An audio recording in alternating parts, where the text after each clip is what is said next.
하나님의 말씀 누가복음 18장 1절부터 10절까지 말씀을 함께 보겠습니다.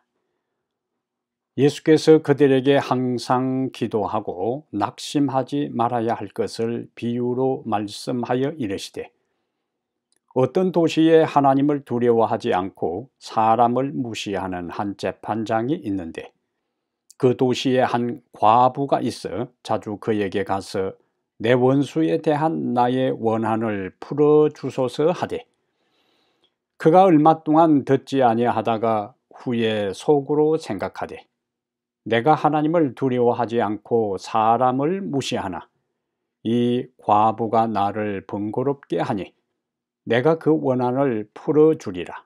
그렇지 않으면 늘 와서 나를 괴롭게 하리라 하였느니라. 주께서 또 이르시되, 불의한 재판장이 말한 것을 들으라. 하물며 하나님께서 그 밤낮 부르짖는 택하신 자들의 원한을 풀어주지 아니하시겠느냐? 그들에게 오래 참으시겠느냐? 내가 너희에게 이르노니 속히 그 원한을 풀어주시리라. 그러나 인자가 올 때에 세상에서 믿음을 보겠느냐 하시니라. 아멘.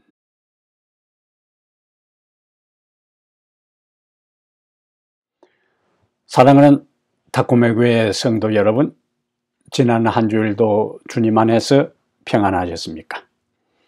우리가 사는 이 지역에 본격적인 우기가 시작된 것 같습니다. 가끔 이 겨울을 지나면서 우울증을 호소하는 사람들이 있어요.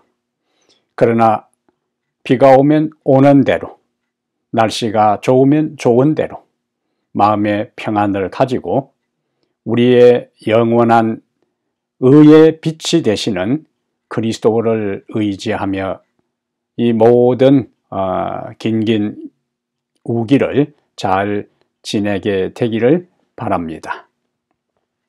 오늘 우리가 함께 살펴볼 하나님의 말씀은 누가복음 18장 1절부터 10절까지 말씀을 중심으로 해서 항상 기도하고 낙심하지 말라. 항상 기도하고 낙심하지 말라. 이런 제목으로 하나님 말씀을 함께 나누겠습니다. 오늘 본문에 재판관과 과부가 등장합니다. 고대 농경사회 시대에는 남자들이 대부분 생계를 책임졌습니다. 그래서 남편이 죽은 후에 유산을 제대로 물려받지 못한 과부들은 경제적으로 궁핍한 생활을 피할 수가 없었습니다. 게다가 보호자도 없는 과부는 여러 위험에 고스란히 노출되는 경우가 많았어요. 이런 이유로 성경은 하나님께서 고아와 과부를 우선적으로 돌보도록 구제의 첫 번째 대상에 고아와 과부와 나그네가 등장하는 것을 우리는 성경에서 볼 수가 있습니다. 오늘 본문에는 이렇게 사회적 약자인 과부가 자신의 억울한 사정을 풀어달라고 재판관을 찾아갔다고 말씀해요. 그런데 그 문제를 해결해 줄 재판관은 하나님을 두려워 아니하고 사람을 무시하는 사람이었다고 예수님은 말씀하셔요. 재판관은 남자고 과부는 여자요. 권력을 가진 재판관과 사회적 약자인 과부가 오늘 비유의 이야기 가운데 대조대비되어서 등장합니다. 과부는 자신의 억울한 사정을 해결해 달라고 여러 번 재판관에게 찾아가서 간절하게 애청을 호소를 했지만은 번번이 무시를 당하고 재판정에 쫓겨나는 신세가 되었어요. 이러한 오늘 예수님의 비유의 이야기는 우리에게 어떤 교훈을 던져주고 있을까요? 첫 번째 오늘 본문에서 우리가 살필 수 있는 메시지는 시련의 때에 하나님께 부르짖으며 기도하라. 시련의 때에 하나님께 부르짖으며 기도하라는 기별을 우리에게 주셔요. 비유에 나오는 과부는 남편이 죽은 후에 주변에 그를 도와줄 사람이 전혀 없었습니다. 그래서 그가 현재 직면하고 있는 어려운 문제를 다른 사람에게 도움을 요청할 길이 없기 때문에 마지막으로 재판관을 찾아갔어요. 가진 것 없고 도울 사람 없고 힘없는 이 과부의 신세의 모습은 어쩌면 이 세상을 살아가는 오늘 연약한 인간들의 모습을 대변한다고 볼 수가 있습니다. 사실 인생은 따져보면은 근본적으로 홀로 사는 고독한 존재입니다. 우리는 태어날 때 혼자 태어납니다. 쌍둥이라 할지라도 동시에 태어나는 것이 아니고 순차적으로 태어나요. 그리고 누군가 우리 곁에 있고 누군가 함께 침대에서 같이 잠을 자고 한 집에서 생활한다 할지라도 결국에 따져보면은 인생은 철저하게 혼자 사는 존재입니다. 함께 밥을 먹고 함께 생활하고 한다 할지라도 혼자라는 이야기. 혼자 태어나서 홀로 인생을 살아가다가 결국 죽을 때도 다른 사람이 내 대신 죽어줄 수 없이 홀로 혼자서 죽어가는 것이 인생이에요. 부모가 있다 할지라도, 배우자가 존재한다 할지라도, 자녀가 있고 형제가 있다 할지라도 우리 인간이 근본적으로 혼자라는 사실에는 변함이 없습니다. 우리는 인생은 결국 혼자라는 사실, 그리고 하나님 앞에 홀로 있는 존재, 단독자라는 사실을 깨닫는 것이 신앙의 삶에 굉장히 중요합니다. 온 우주에서 나는 혼자라는 사실, 여기서부터 인간이 자신이 철저하게 본질적으로 혼자라는 신 앞에 선 단독자, 혼자라는 사실을 깨닫게 될 때에 하나님을 찾는 영혼의 갈망이 시작됩니다. 과부가 자신의 문제를 이웃 사람이 해결해 줄 수 있었다면, 그리고 스스로 해결할 수 있었다면 그는 결코 재판관을 찾지 않았을 것입니다. 자기 스스로도 자기의 원한의 문제를 해결할 수 없고 자기 주변에 있는 사람들도 그것을 풀어줄 수 없기 때문에 그는 결국에 최종적으로 재판관에게 도움을 요청한 거예요. 인생을 홀로 사는 존재인 우리들도 인생을 살다 보면은 우리 스스로 해결할 수 없는 수많은 어려운 문제에 직면하고 봉착하는 경우가 많이 있습니다. 그런데도 불구하고 우리가 하나님을 간절히 찾지 않는 이유가 무엇일까요? 자기 스스로 해결할 수 없는 문제에 직면해도 하나님을 애타는 마음으로 찾지 않는 이유가 어디에 있을까요? 그것은 내 주변에 누군가 나를 도와줄 사람이 있다고 생각할 때는, 또 자기 스스로 해결할 수 있다고 판단될 때에는 하나님께 나가 간구하지 않습니다. 그래서 역설적이게도 신앙의 영역에는 건강한 사람, 경제적으로 풍족한 경우, 그리고 자녀들이 잘 되고 내 주변에 힘이 있고 가지고 또 도움이 될 만한 사람들이 많이 있을 경우에는 오히려 영적으로 나태해지고 하나님을 찾지 않아도 구태여 하나님께 부르짖으며 기도하지 않고 도움을 요청하지 않고 간구하지 않아도 살아갈 수 있다는 영적 자만심과 교만에 빠질 수가 있어요. 이런 측면에서 삶이 항상 풍요로운 것보다 때로는 하나님이 도와주지 않으면은 최악의 상황을 벗어날 길 없다고 하는 상황에 처해지는 것도 가끔 우리에게 도움이 될 수가 있습니다. 그래야만이 하나님을 찾으니까요. 저는 제가 인생을 지금까지 살아오면서 그리고 목회를 해오면서 저희의 삶을 되돌아볼 때에 인간적으로 도저히 해결할 수 없고 풀 수 없고 극복할 수 없고 넘을 수 없는 난제를 만났을 때, 절박한 상황에 처했을 때에 평소보다 더 많이 기도한 것을 알 수가 있습니다. 사실 어려움에 직면할 때에 사람에게 여러 번 도움을 요청한 경우도 있어요. 저 자신을 위해서도, 또 현재 우리 교회의 상황에서 다른 사람에게 도움을 요청한 경우들이 많이 있습니다. 그런데 실제적으로 큰 도움을 받지를 못했어요. 대신 인간을 찾지 않고 인간을 의지하지 않고 하나님을 찾아 간절히 간구하고 부르짖었을 때에 주님의 응답을 받는 경험을 더 많이 한 것을 제 개인의 삶을 되돌아볼 때에 알 수가 있었습니다.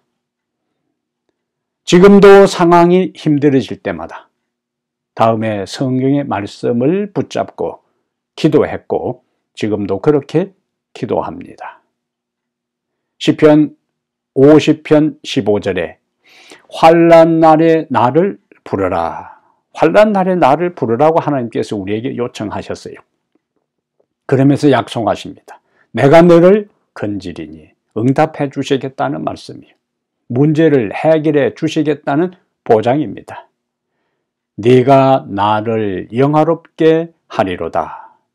환난 날에 나를 부르라. 내가 너를 건지리니 네가 나를 영화롭게 하리다. 이 말씀을 항상 묵상하면서 기도합니다. 그리고 시편 28편 1절에 여호와여 내가 주께 부르짖었더니 나의 반석이여 내게 귀를 막지 마소서.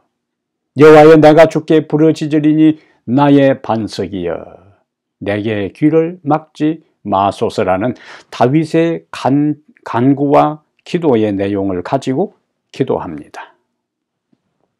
그러므로 우리 개인과 여러분과 나의 가정과 우리 교회가 처해 있는 상황에서 사람에게 도움을 요청하는 대신에 하나님께 부르짖으며 기도하게 되기를 바랍니다.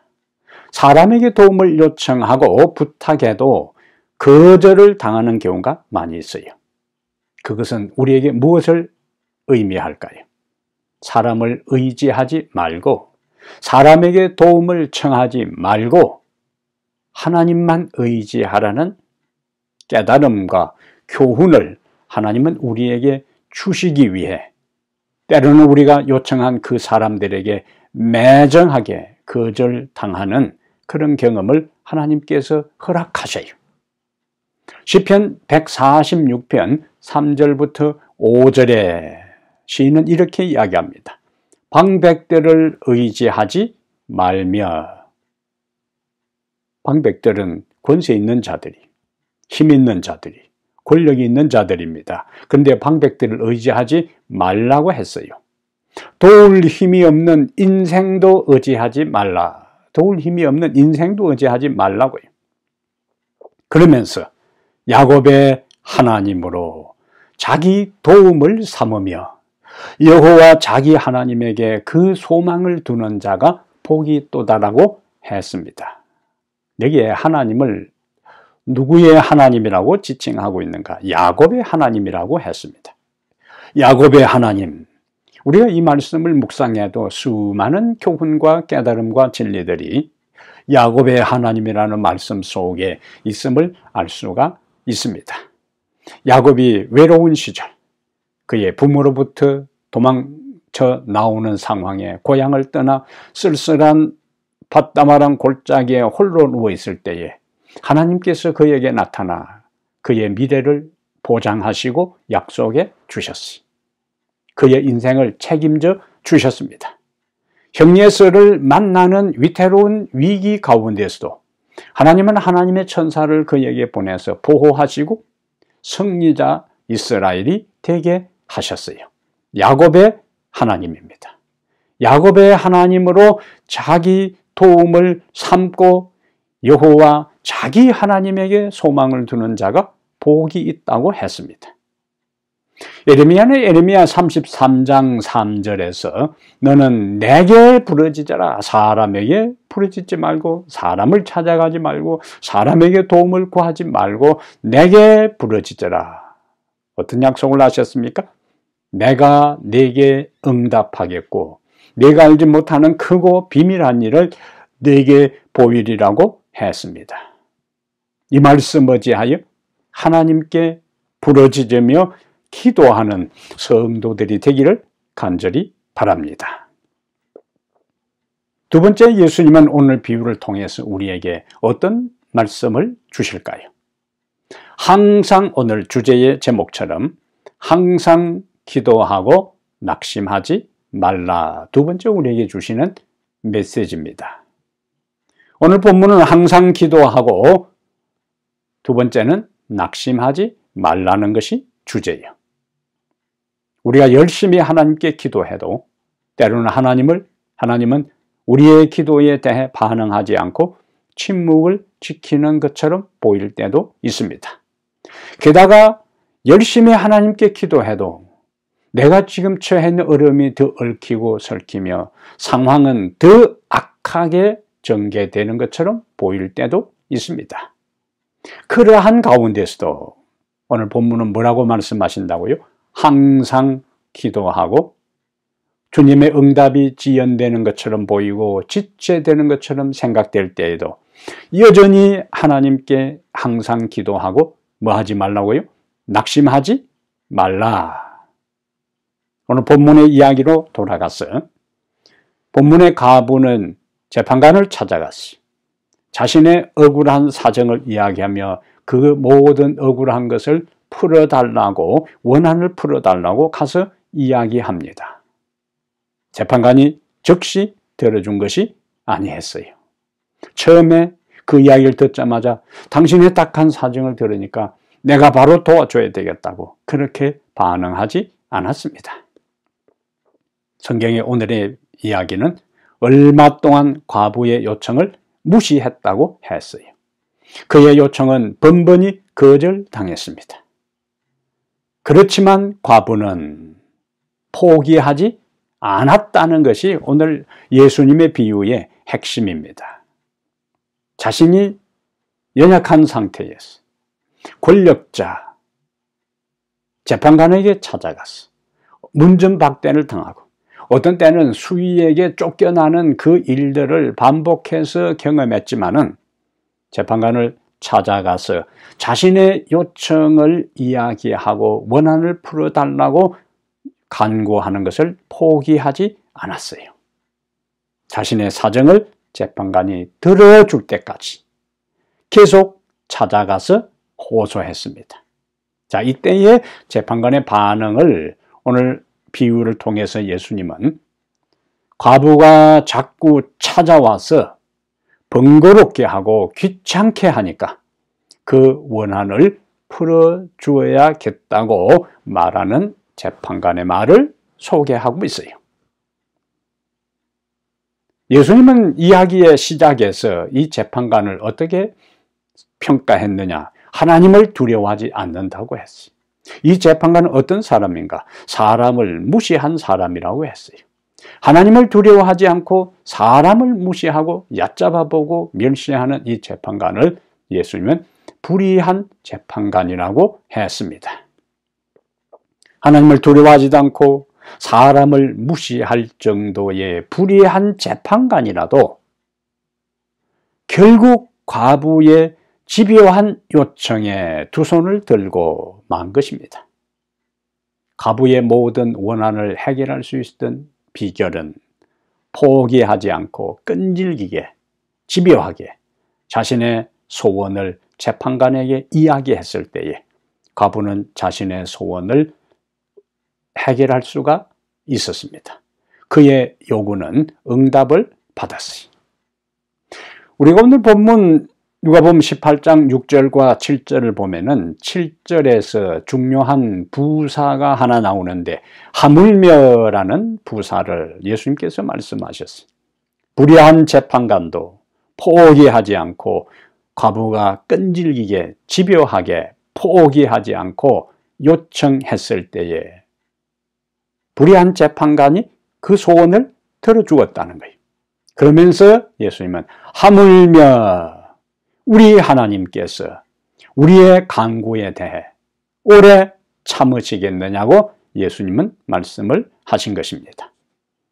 여기서 우리가 하나 정리해야 될 것이 있습니다. 우리가 기도하자마자 하나님이 바로 응답해 주시는 게 아닙니다.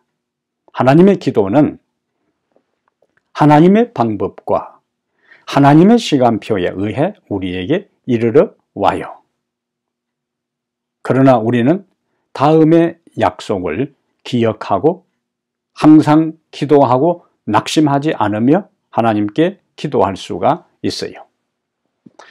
주께서는 신물교훈 172페이지에 이런 말씀을 주셨어요. 주께서는 환난 날에 나를 부르라고 말씀하신다.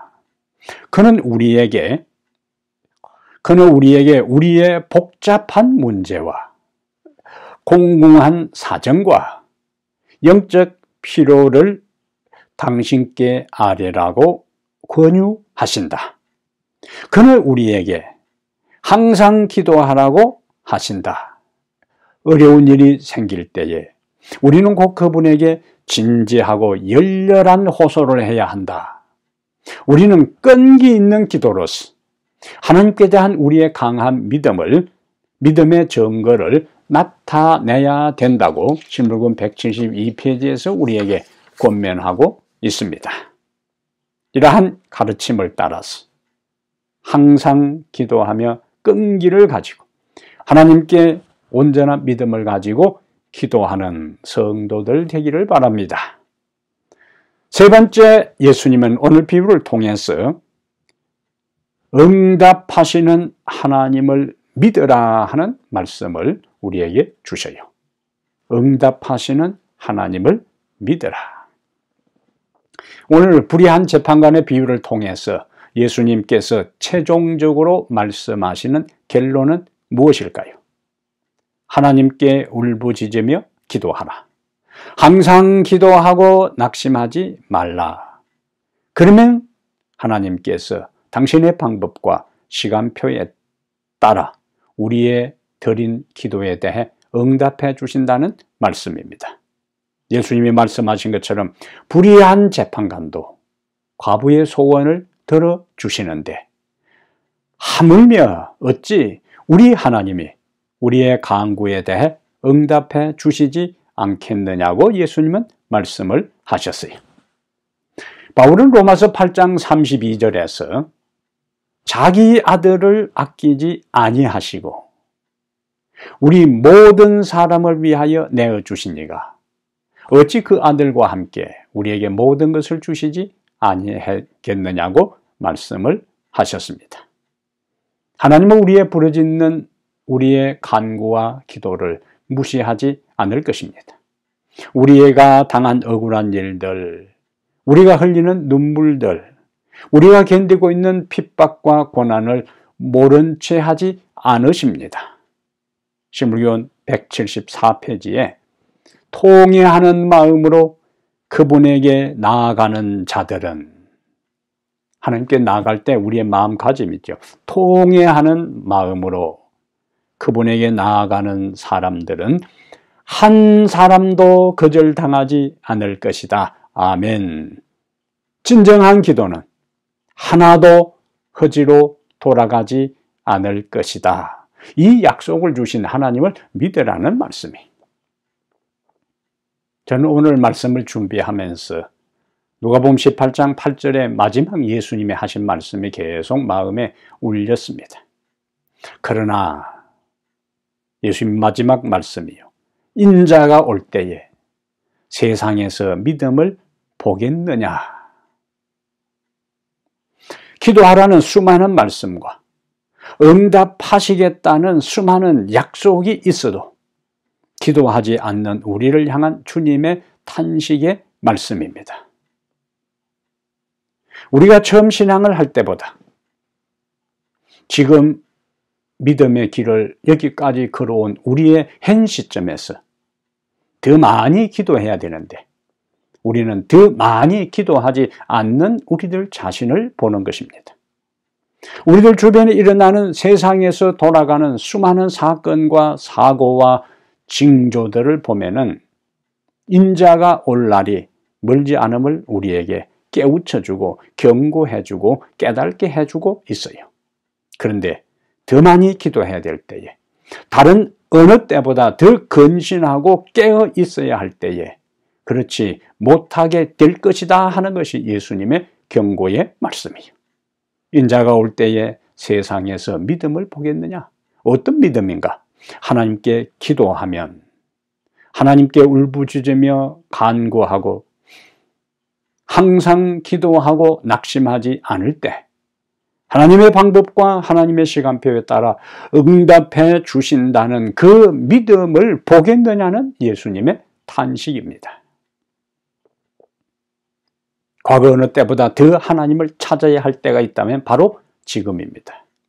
과거 어느 때보다 더 하나님께 기도해야 할 때가 있다면 바로 지금입니다.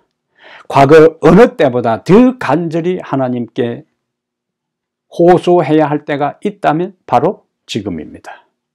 그러나 인자가 올 때에 세상에서 믿음을 보겠느냐? 이러한 예수님의 탄식의 말씀에 대해 우리의 대답이 무엇이 되어야 할까요? 주님, 당신을 향하여 주님이 오실 날이 가까움을 볼수록 더 많이 울부짖으며 기도하겠습니다. 주님의 약속을 믿고 기도하는 믿는 자가 되겠습니다. 이것이 우리의 응답이 되어야 할 것입니다. 최근에 저는 다음의 책을 읽는 가운데 다음의 글귀를 보며 많이 생각하는 시간을 가졌습니다. 햇빛이 비칠 때 기도하지 않는 자는 구름이 몰려와도 기도할 줄 모른다 하는 말씀이에요. 햇빛이 있을 때 기도하지 않는 자는 구름이 몰려와도 기도할 줄 모른다. 무슨 의미일까요?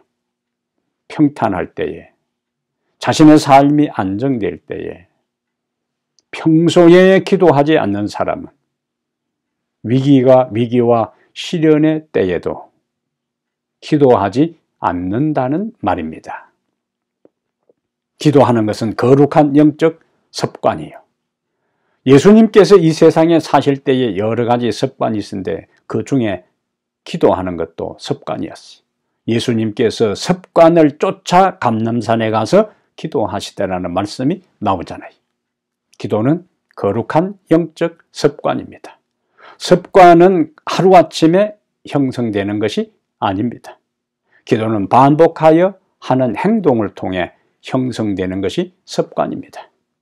평소에 햇빛이 비칠 때, 내 삶에 큰 어려움이 없을 때 여전히 하나님을 향해서 감사하고 하나님과의 관계를 유지하고 그분께 무릎 꿇고 기도하는 것이 습관이 된 사람이 삶의 위기와 역사의 위기와 종말의 때에 기도하는 사람이 될 수가 있다는 말씀이에요.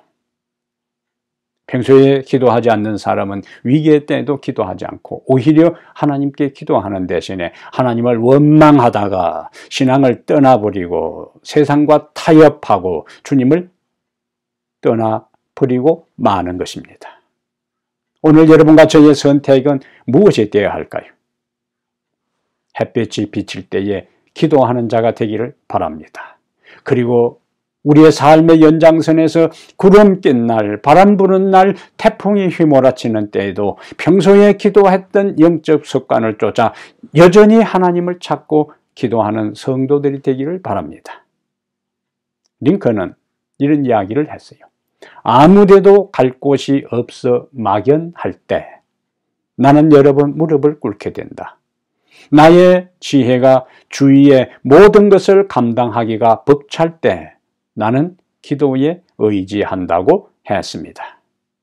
그러므로 사랑하는 여러분, 기도가 한쪽으로 올라가면 두레박처럼 축복이 내려온다는 말이 있습니다. 그러므로 평소에 그리고 시련의 때에 간절히 하나님을 찾아 기도하게 되기를 바랍니다.